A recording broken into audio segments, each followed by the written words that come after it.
When do you expect your banking relationships to be restored? Well, I hope as soon as possible, Guy. We've got 7,500 staff members and the immediate families, which I would estimate to be about 60,000 people, really worried about their futures. I listened to some of them calling in local radio stations over the weekend, imploring the banks to step up to the plate and resume normal relations with ourselves. I hope that I can get some appointments with the banks this morning and convince them to restore our relations. Are you talking to the same institutions that have walked away from you? Are you talking to new possible financial institutions that could work with you? Give us some names here. Who has walked away from you, and who do you expect to be re-establishing relationships with or establishing relationships with? Well, in the South African context, there are 4 major banks. All 4 have walked away from us. We need one of them at least to offer us some kind of services. So we'll be talking to all 4 banks again this week and assuring them of our governance being in place, the correctness of what we've done. And really, we're going to implore them to think about our workers, that's the 7,500 and their immediate families. That is really what matters today, is that their livelihoods are not affected by this decision. You confirmed last week that you had contacted various government officials to try and assist you in re-establishing these relationships. I'm really curious about this. Why did you think that that was a good course of action, given the fact that it's this political business link that seems to be at the heart of this story? And what kind of reaction did you get when you contacted those officials? Well, let me start with why did we do it? Very simply, to save jobs. South Africa's major challenge today is jobs and job creation. And with 7,500 jobs at risk, it was do whatever it takes to get that going. That was the only reason for writing to the institutions. The Minister of Finance is politically responsible for the banking sector, and it's unprecedented for 4 banking institutions, the 4 major banking institutions, to all walk away from a business. It's never happened in this country. No, it's never happened, I think, in the world, that the major banking institutions would do something like this. So it was really to plea for some kind of assistance and guidance on how we can try and restore those relationships. No other reason that we would do that. What response have we had? Very little right now from those from the political leadership. But we will continue to do whatever it takes. We'll speak to whoever we can. Business organizations, political organizations, the banks themselves, community organizations, to really plea for the jobs of our people. Mr. Howa, Hans Nichols here in Berlin. You say you're going to be reaching out to those 4 banks. How much time are you giving yourself to restore relations? Is there any sort of time limit here? Are we talking days or weeks? Well, the banks have given us until the end of May. So we've got a couple of weeks to get either the relationships restored or an alternative plan. But without the 4 major banks, we're very clear in our heads that the jobs are at risk.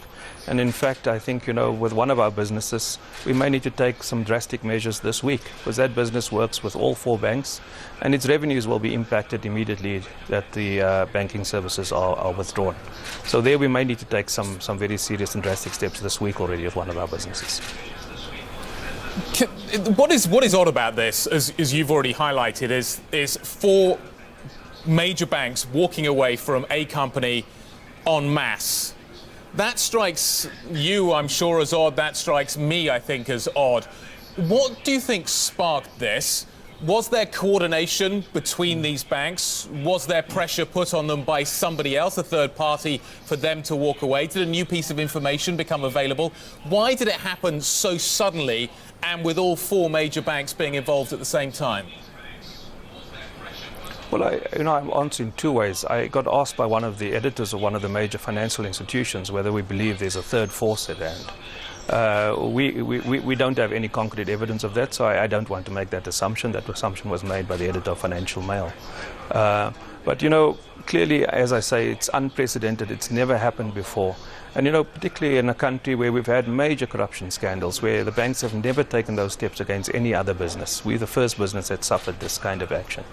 But the second point I would make to you is that what surprises us is this very strong action is taken against a backdrop of not a single charge being laid against us, no evidence of any corruption or anything else. And South Africa prides itself on having a wonderful constitution, which presumes you're innocent until proven guilty. it would seem that our 7,500 staff members, and if their livelihoods have taken away, must be able to say that we've been punished for something we've not done anything about. We've not been guilty of anything, but 7,500 people are likely to lose their jobs because of this decision taken for reasons best known to the banks, not to ourselves. So, Mr. Howa, when you go to the banks and you meet with them in the coming days, is your argument about the job losses, or are you going to be making a fundamentally different argument to them? How are you going to convince them to restore relations? I really will start with the job losses because that's the most important thing to me. We like a family. The 7,500 staff are our family. For them and their immediate families to be impacted by this decision is really something that we want to avoid at all costs. My first plea will be around the issue of job losses. My second argument will be around the issue of we're making decisions against a backdrop of no concrete evidence or no concrete findings against anyone in the group, anybody in the shareholding structure, anything else. And that surely, if we believe in the constitutional democracy we all talk about so broadly, we must assume innocent until proven guilty and not simply move in and really create a stranglehold around our business to force us out of business and to lose these 7,500 jobs.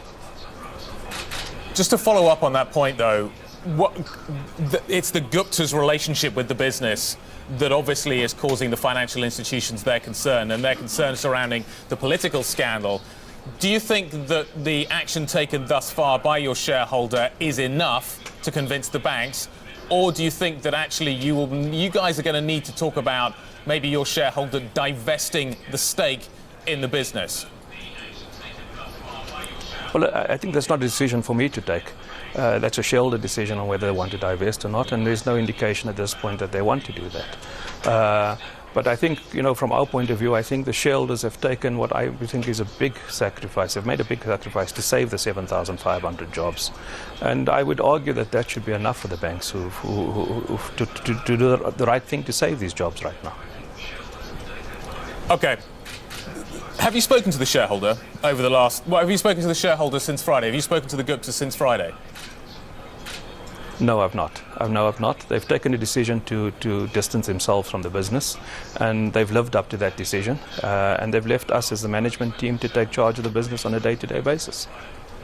If you need to talk to them, do you know where they are?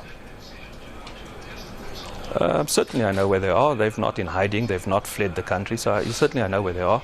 But the decision they've taken is that the management will run the business, and they've entrusted us with every single decision.